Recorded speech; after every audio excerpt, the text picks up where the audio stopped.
आपसे बातचीत की थी तब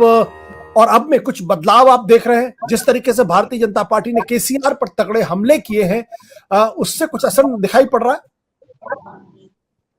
आशुतोष, जब पिछली बार हमने बात की थी तो कहीं ना कहीं और मैंने भी शायद इस बात का जिक्र किया था कि जो एक टैसिट अलायंस की बात जो दबे शब्दों में चल रही है कि क्या बीजेपी पीछे से बीआरएस का समर्थन कर रही है या नहीं कर रही है, तो ये कुछ हलकों में जरूर इसको लेकर के चर्चा है। शायद यही कारण है कि इस छवि को बदलने के लिए बीजेपी का जो हमला है बीआरएस पर वो कुछ हद तक और कड़ा हो गया, क्योंकि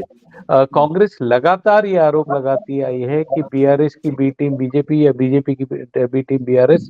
सेंटर में। तो ये आरोप जो है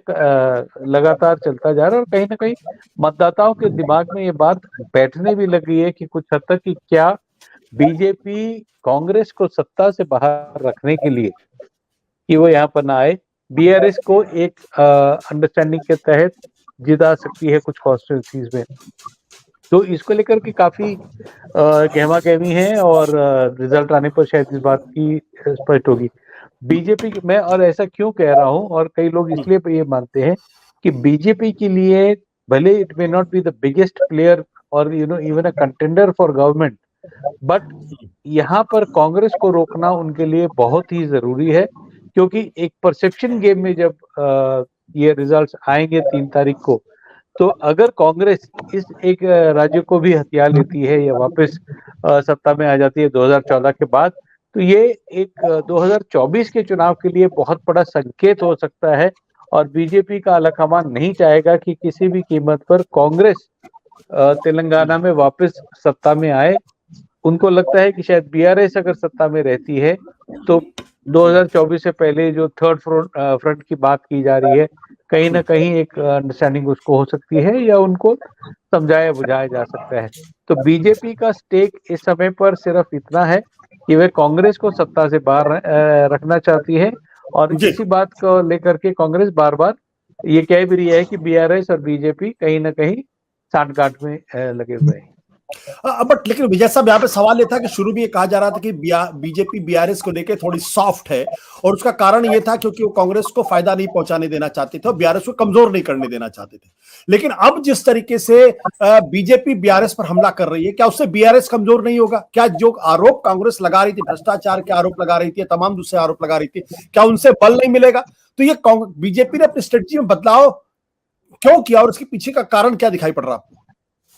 देखिए, जहां तक अगर आप पिछले 4 चुनाव के वोट शेयर की बात देखेंगे तो मोर और लेस हर पार्टी ने अपना वोट शेयर बनाकर रखा हुआ है। और जिस तरह की अब चुनाव प्रचार के दौरान मीटिंग्स में बार बार आरोप लग रहा है कि वह उसकी बी टीम है या वह उसकी टीम है, तो बीजेपी के लिए बहुत जरूरी है कि वह कंटेंशन में रहने के लिए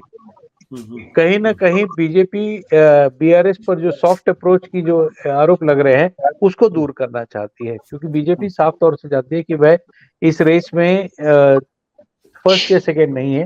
थर्ड या फोर्थ की उसमें ही चल रही है, क्योंकि एएमआईएम का जो वोट शेयर है 3% के करीब रहता है, बीजेपी का करीब 7% है, तो उसी उसमें है। और अगर बीजेपी बीआरएस की कुछ कॉन्स्टिट्यूंसीज में मदद भी कर सकती है तो शायद उसका फायदा बीआरएस को जरूर हो सकता है। और जिस तरह की लिकर केस चल रहा है, कविता का नाम उसमें है, तो बीआरएस भी कुछ हद तक सॉफ्ट रहेगी बीजेपी को लेकर के और ना चाहेगी कि कुछ ऐसा हो कि जो जांच अभी रुकी हुई है वह दोबारा से खुल जाए। तो काफी कुछ बिहाइंड द सीन्स भी चल रहा है। कैंपेन तो पब्लिक के लिए है और पब्लिक